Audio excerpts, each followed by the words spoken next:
Dear friends, welcome back. CBSE 2025 paper series में अब हम करने वाले हैं क्वेश्चन नंबर 21।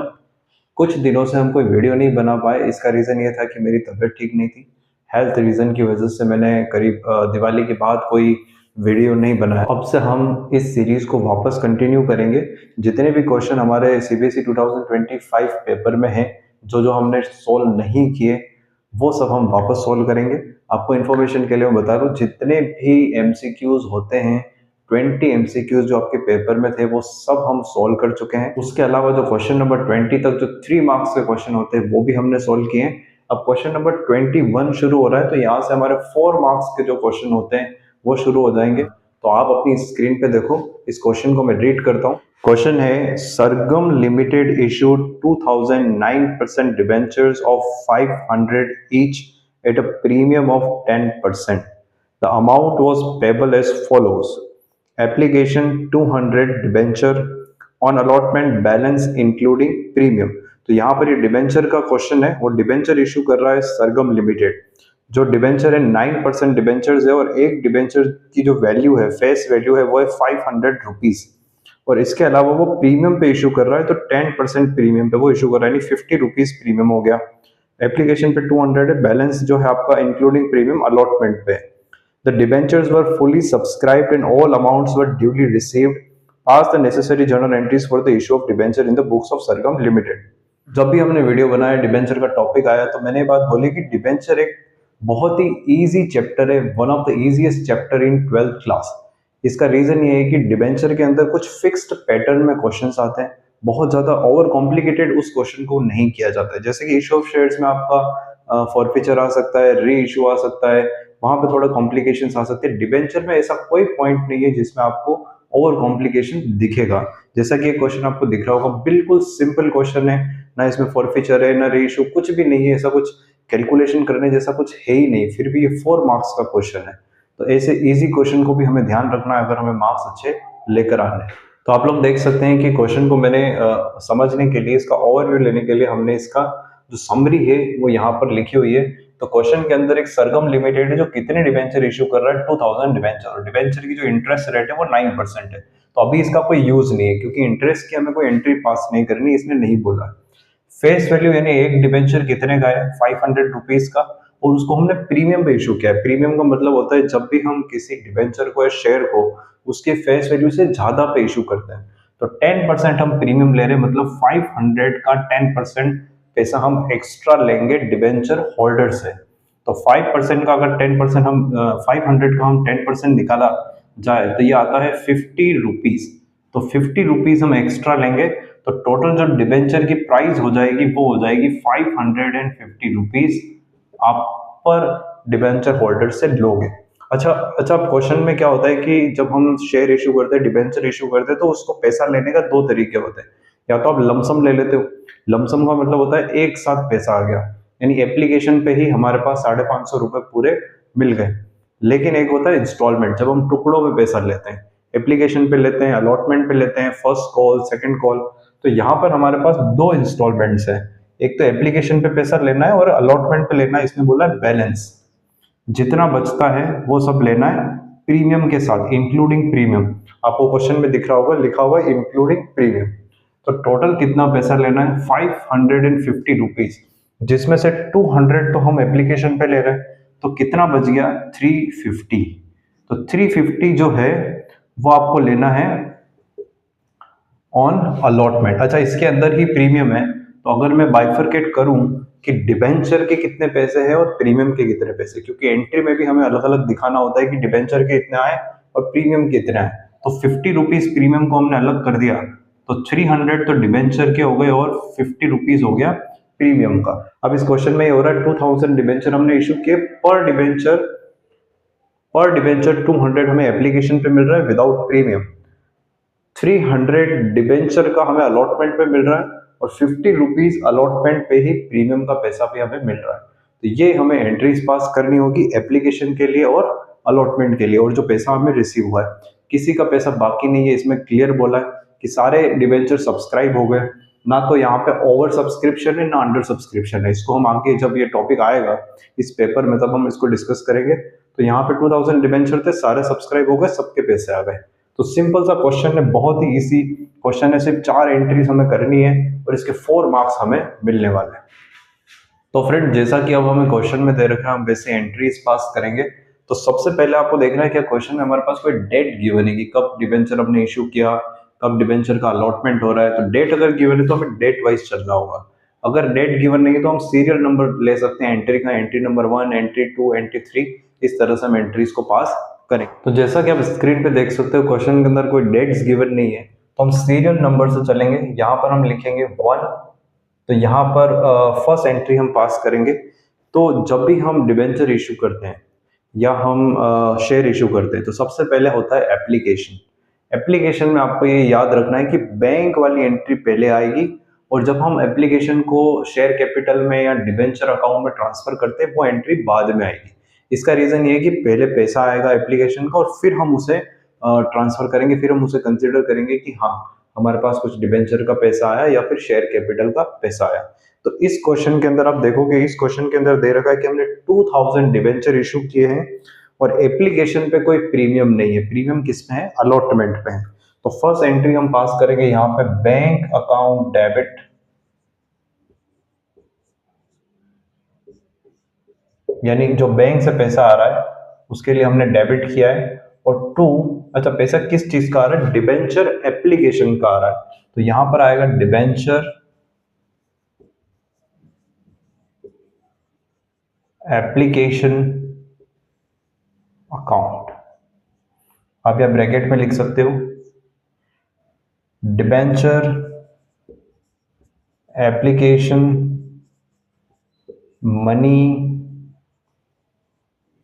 रिसीव, ये आपका हो जाएगा इस फर्स्ट एंट्री का नरेशन।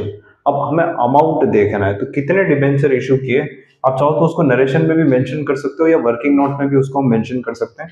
हम यही डिबेंचर में लिख लेते हैं, वर्किंग नोट को भी हम यहाँ नरेशन में ही लिख सकते हैं। तो फॉर 9% 2000 डिबेंचर ऑफ ₹500 ईच। देखो डिबेंचर जो है वो तो क्या हो रहा है 500 का है। अब हमारे पास क्या है कि एप्लीकेशन पे कितना पैसा आ रहा था, हमने देखा था क्वेश्चन में 200 रिसीव हो रहा है। तो डिबेंचर कितने हमारे पास 2000 और 200 हमारे पास रिसीव हो रहा है। बेटर यही होगा कि हम यहाँ पर भी 200 इसको मेंशन कर दें।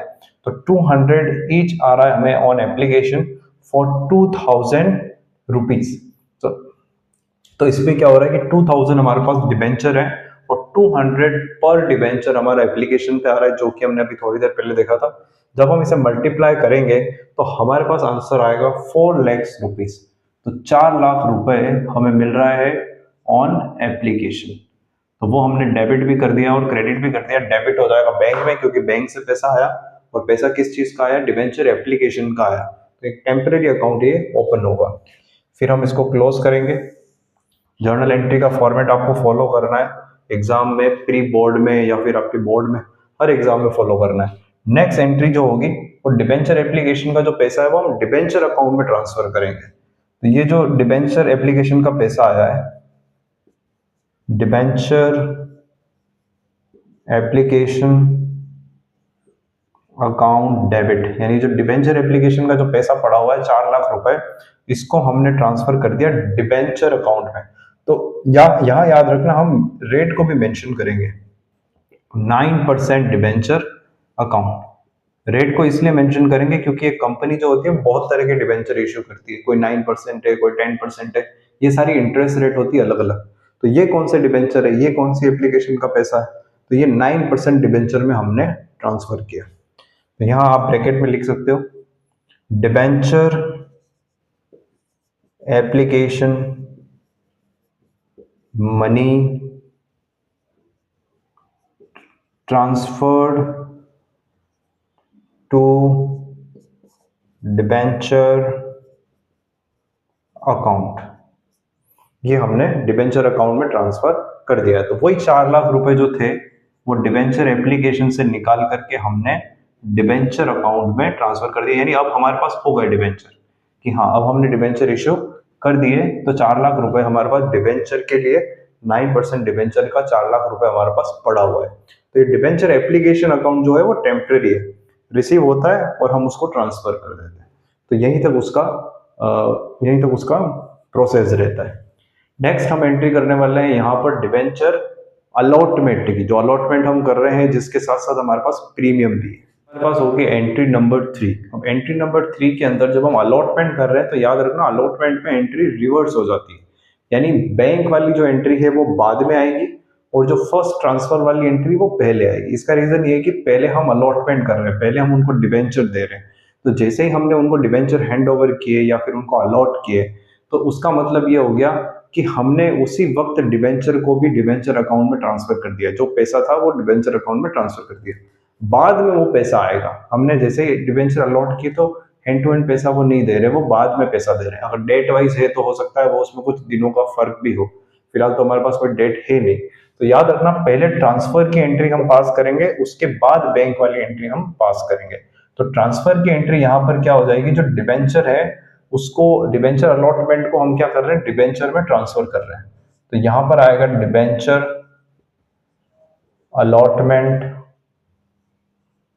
अकाउंट डेबिट टू, अच्छा कौन से डिबेंचर थे, 9% डिबेंचर अकाउंट, यानी वही अलॉटमेंट का पैसा हमने डिबेंचर में ट्रांसफर किया। जो एप्लीकेशन में किया था वही हमने यहाँ पर भी किया, लेकिन हमने जो ऑर्डर है सीक्वेंस को चेंज कर दिया, बैंक को बाद में ले लेंगे, ट्रांसफर को पहले ले लेंगे।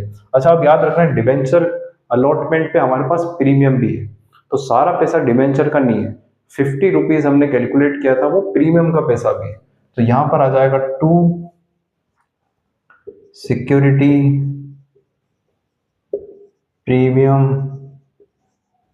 रिजर्व अकाउंट, ब्रैकेट में आप लिखोगे डिबेंचर अलॉटमेंट मनी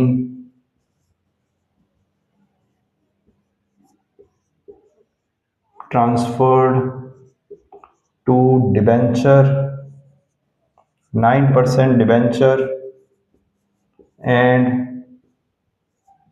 सिक्योरिटी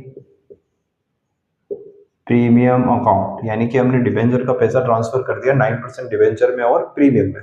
तो ये सिंपल एंट्री याद रखनी है आपको विद प्रीमियम, और यहाँ पर हमारे पास नरेशन भी उसी एंट्री को हम डिफाइन कर रहे हैं। तो अब देखो यहाँ पर मैं एक छोटी सी कैलकुलेशन यहाँ पे करूंगा। हमारे पास डिबेंचर थे 2000।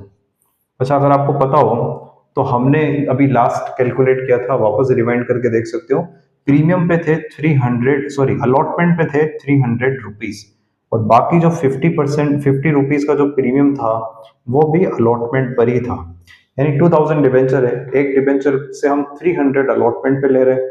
तो ये जो अलॉटमेंट का पैसा, जो डिबेंचर से रिलेटेड पैसा है, उसकी कैलकुलेशन ऐसे होगी, और जो प्रीमियम से रिलेटेड पैसा है उसकी कैलकुलेशन ऐसी होगी, क्योंकि पर डिबेंचर है तो हमने 2000 से मल्टीप्लाई से कर दिया। तो यहाँ पर ये हो गया 20,000 इंटू 5, तो 1 लाख रुपीज तो आप क्या कर रहे हो, प्रीमियम से ले रहे हो, और यहाँ पर हम मल्टीप्लाई करेंगे तो ये हो जाएगा यहाँ पर 6 lakh rupees on allotment for debenture. तो अब करना क्या है, जो 6 लाख रुपए जो 300 के हिसाब से जो डिबेंचर का पैसा आया, मैं वापस यहाँ पे लिखता हूँ। तो 200 तो हमारे पास एप्लीकेशन का था, 300 हमारे पास अलॉटमेंट का था, और यहीं पे प्लस थी प्रीमियम। तो इस तरह से टोटल अपना हो जाता है 500 प्लस 50 और 550 विद प्रीमियम हमने कैलकुलेट किया था। तो इसी चीज को हमने यहाँ पे लिखा है। तो दो टुकड़ों में हमने डिवाइड कर दिया, डिबेंचर का पैसा अलग और प्रीमियम का पैसा अलग। तो ये 6 लाख जो है वो डिबेंचर के यहाँ सामने आपको क्रेडिट पे लिखना है, और ये जो 1 लाख है ये प्रीमियम, सिक्योरिटी प्रीमियम के सामने क्रेडिट में लिखना है, क्योंकि दोनों क्या हो रहे हैं यहाँ पे, क्रेडिट हो रहे हैं। और जो टोटल अमाउंट है 7 लाख वो यहाँ पर ऊपर आ जाएगा। तो इस तरह से आपको ये एंट्री करनी होगी ट्रांसफर करने के लिए, जिसमें हमारे पास प्रीमियम भी है।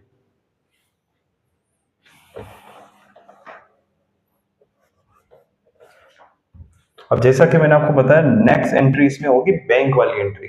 तो यहाँ पर क्लियर लिखा हुआ है, क्वेश्चन में आप पढ़ोगे कि सारा पैसा आ गया है, all amount was duly received, और सब कुछ हमने सब्सक्राइब भी कर लिया है। तो यहाँ पे किसी का फॉरफीचर है नहीं, कॉल्स इन एरियर है नहीं।